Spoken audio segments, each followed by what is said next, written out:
ठीक है, अभी तक हम लोगों ने जनरल एंट्री के बारे में पढ़ा था, लेजर के बारे में पढ़ लिया। अब लेजर को बैलेंस करना सीखेंगे।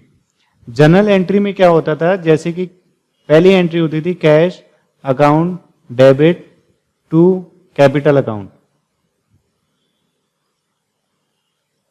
1,00,000 1,00,000, ठीक है ना, ये थी पहली एंट्री। दूसरी एंट्री है cash account debit to sale account, 10,000 10,000। तीसरी एंट्री है परचेज। क्या हो रहा है सर यहाँ पे? सर कुछ नहीं पता चल रहा सर। सर कुछ नहीं दिख। एंट्री है परचेज। ऐसा क्यों हो रहा है? तो ये मैंने कुछ जनरल एंट्रियां लिखी हुई थी, cash account debit to capital account, cash account debit to sale account और परचेज अकाउंट डेबिट टू, अब यहां पे मैं लिख देता हूं कैश अकाउंट। ये भी आ गए 20,000 रुपए और 20,000 रुपए। फिर यहां पे एक चौथी एंट्री है rent account debit to cash account, 5,000 रुपए और 5,000 रुपए।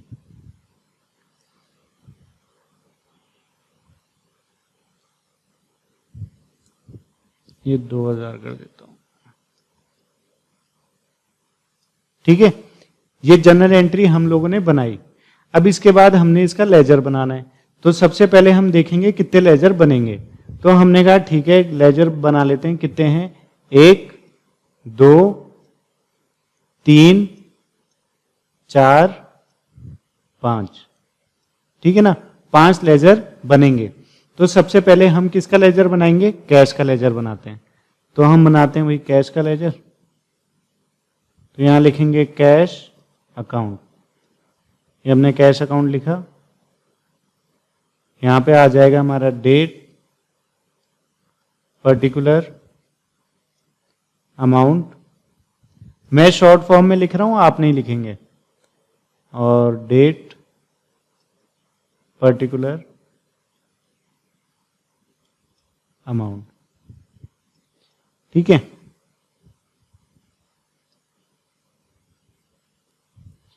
ये पूरी की पूरी साइड डेबिट की है,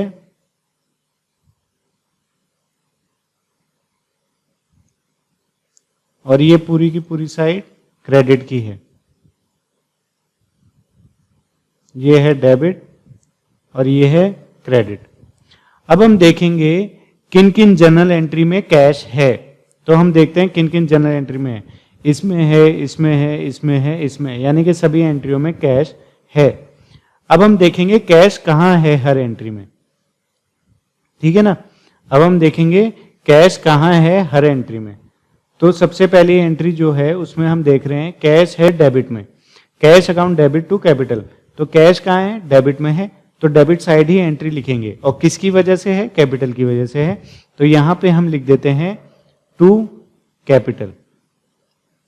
कितने रुपए हैं? 1,00,000 रुपए। ये हमने 1,00,000 रुपए यहां पे लिख दिए।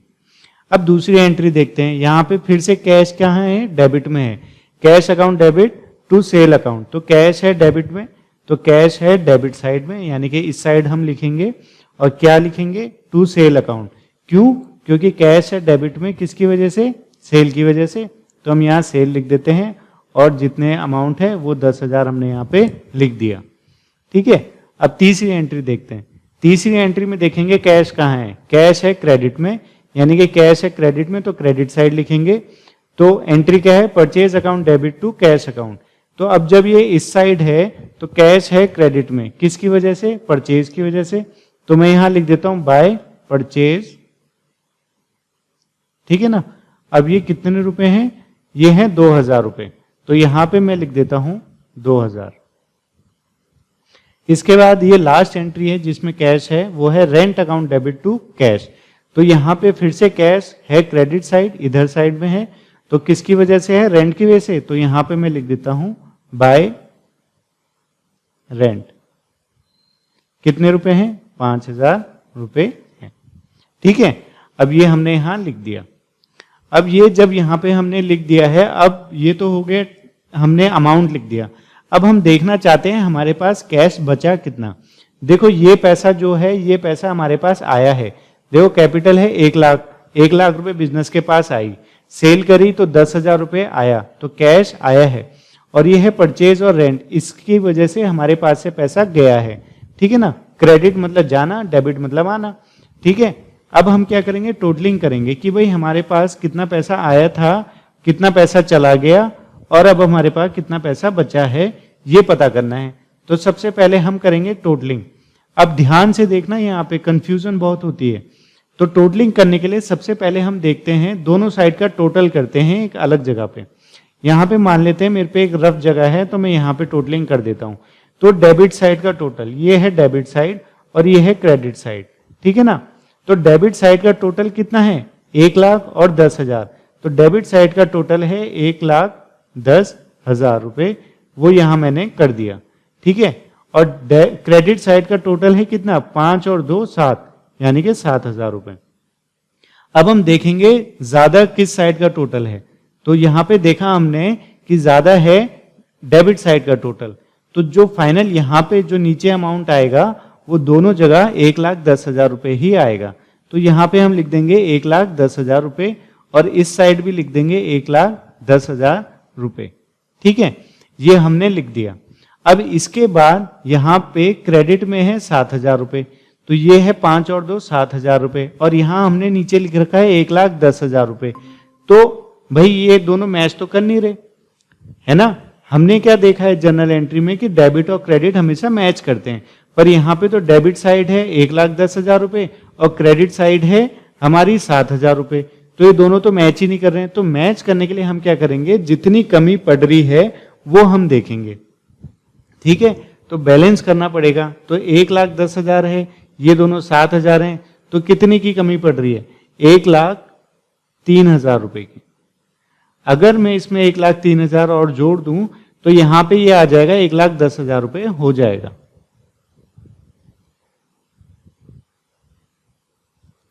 ठीक है, अब 1,03,000 मैंने यहां पे जोड़ दिया, और 3,000 रुपए जोड़ने के बाद यहां पे क्या लिखूंगा? By balance C D, C/C/D। इसका मतलब होता है, सी का मतलब होता है कैरिड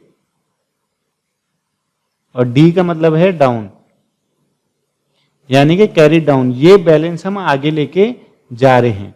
ठीक है, तो इस तरह से हम लोग बैलेंस करते हैं लेजर को। तो जैसे यहां पे हमने कैश अकाउंट देखा, पहले हमने लेजर बनाया कैश का, फिर हम उसको बैलेंस करेंगे। हम देखेंगे डेबिट साइड और क्रेडिट साइड का टोटल कितना आ रहा है। तो पहले हमने डेबिट साइड का टोटल किया, फिर हमने क्रेडिट साइड का टोटल किया।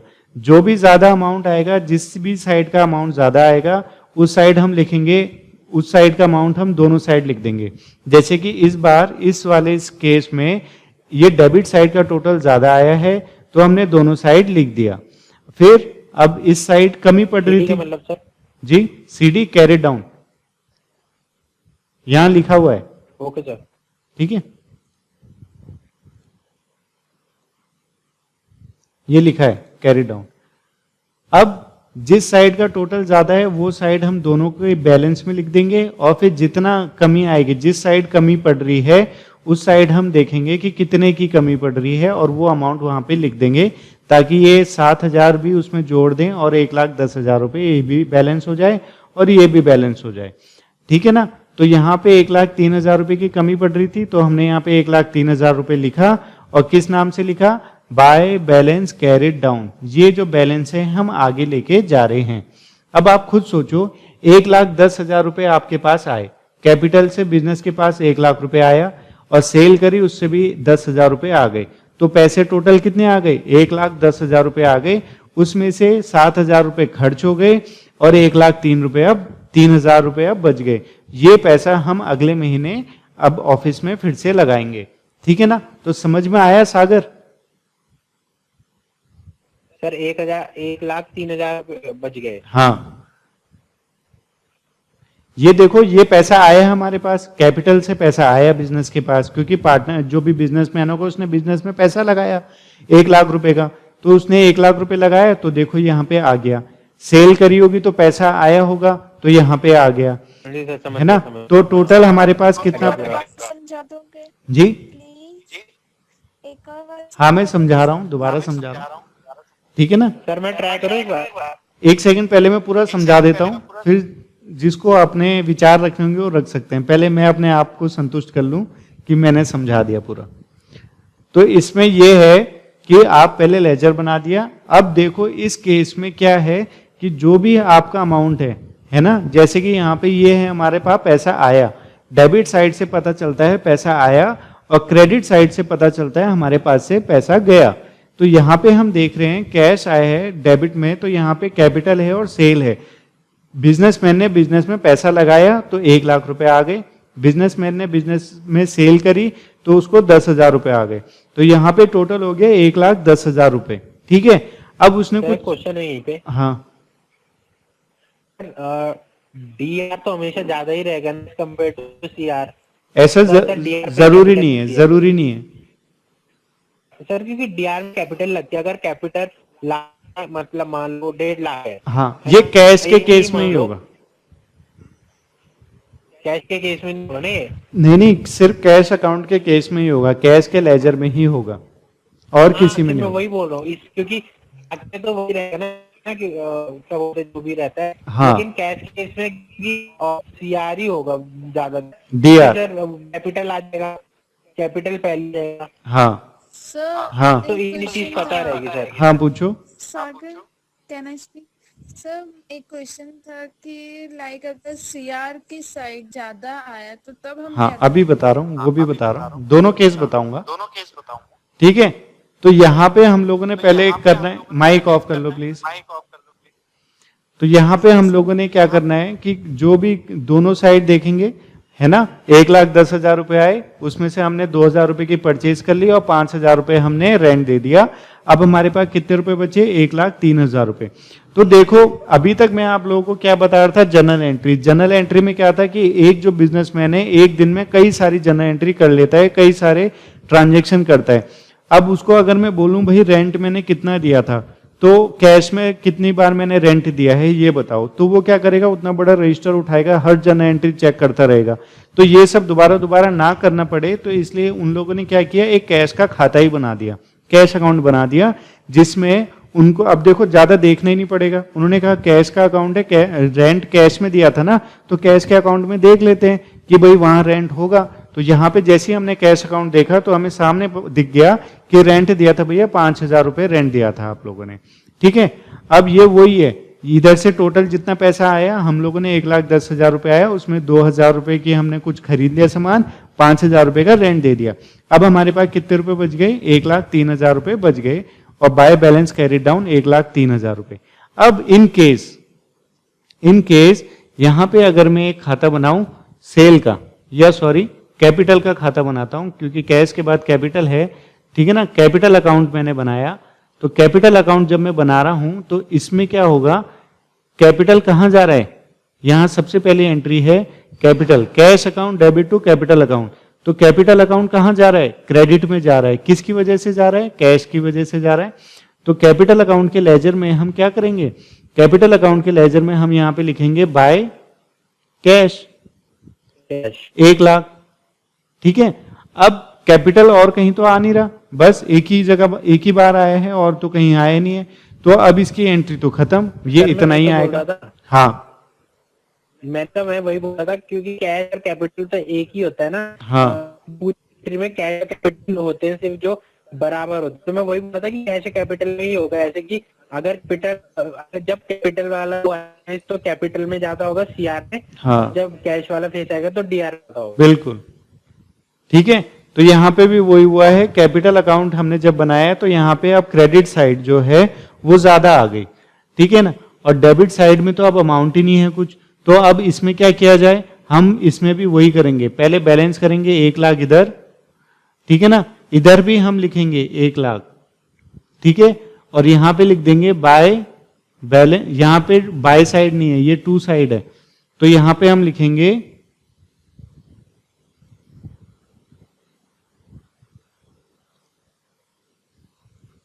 इस साइड हम लिखेंगे to balance carried down 1 lakh रुपए।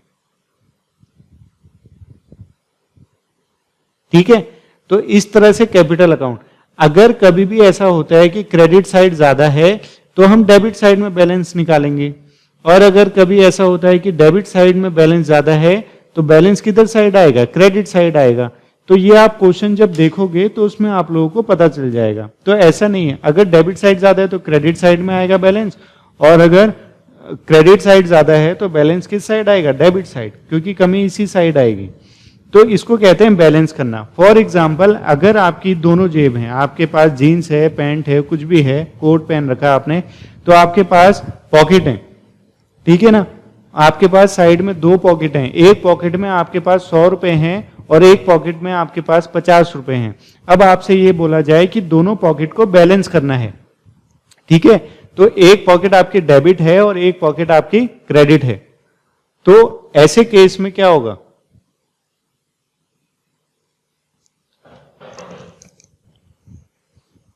मैं दिख रहा हूं,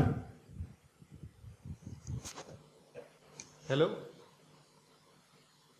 कैसे देख रहे हो? ठीक है, अगर आपकी दोनों साइड में पॉकेट्स हैं, ठीक है ना, एक साइड राइट साइड और लेफ्ट साइड, अगर आपकी राइट साइड एक डेबिट साइड है और जो लेफ्ट साइड है वो क्रेडिट साइड है, तो आप क्या करोगे, आप सिंपली ये देखोगे कि मेरी डेबिट साइड में 100 रुपए पड़े हैं और क्रेडिट साइड में 50 रुपए पड़े हैं, तो मैं दोनों को अगर मेरे को बैलेंस करना है तो मैं किस जगह पैसे डालूंगा, कमी किस जगह पड़ रही है, तो जो आपकी दूसरी साइड है, दूसरी जो जेब है, उसमें 50 रुपए की कमी पड़ रही है, तो आप वहां पे 50 रुपए डाल दोगे। तो यहां पे भी हम वो ही कर रहे हैं, ठीक है, तो यहां पे भी हम वही कर रहे हैं, डेबिट साइड एक जगह है और क्रेडिट साइड एक जगह है। तो इसमें हम लोग क्या करेंगे कि भाई डेबिट साइड में जितने, क्रेडिट साइड में जितनी की भी कमी आ रही है, हम उस कमी को वहां पे रख देंगे। समझ में आया अदिति? Yes sir. समझ में आया? हाँ, नहीं आया? आ गया। तो जैसे कि क्रेडिट डेबिट साइड अगर कम अमाउंट है, क्रेडिट साइड में जितनी अमाउंट ज्यादा है, तो उस हिसाब से हम कैरी डाउन उस साइड लिखेंगे ना। जिस साइड कमी आ रही है उस साइड हम बैलेंस लिखेंगे। Okay sir. ओके, तो ये था आज का टॉपिक जिसमें हमने सीखा कि लेजर कैसे बैलेंस करते हैं। बहुत इजी है सर। हाँ, क्वेश्चन भेज देना। क्वेश्चन में अभी रुको, देखो कल आप लोगों ने ये माइक ऑफ, ये ऑफ कर दो।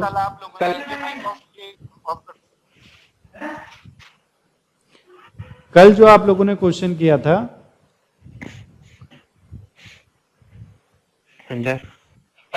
रिवीजन उसी में करके लाए। हाँ, ये क्वेश्चन आपने कल जनरल एंट्री बनाई, अब इसके लेजर भी कल आप लोगों ने बनाए होंगे, है ना, तो अब उन लेजर को बैलेंस करना है आपको। तो आप लेजर तो आपने ऑलरेडी बना लिए हैं, तो अब उनको बैलेंस कर लेना। तो जो बैलेंस करोगे तो वो बैलेंस करके लेजर का दूसरा लेजर बना, नहीं, उसी में ही कर दो बैलेंस, उसी लेजर में आप बैलेंस कर दो। देंगे सर, जगह भी तो छुट्टी ना। तो एक ही अमाउंट तो लगाना है, टू बैलेंस कैरिड डाउन ही तो लिखना है, इतनी जगह तो है। देना सर, मैं बराबर करके करता हूँ ना, जितनी जगह चाहिए उतनी करता हूँ। चलो मैं देख लूंगा, देख मिली तो ठीक है। तो अदिति आपकी भी भेज दो काम, बिल्कुल आप ही की प्रैक्टिस होगी। तो आज के लिए बस इतना ही, आज की क्लास यहीं पे एंड करते हैं। किसी ने कुछ पूछना है तो वो पूछ सकते हैं।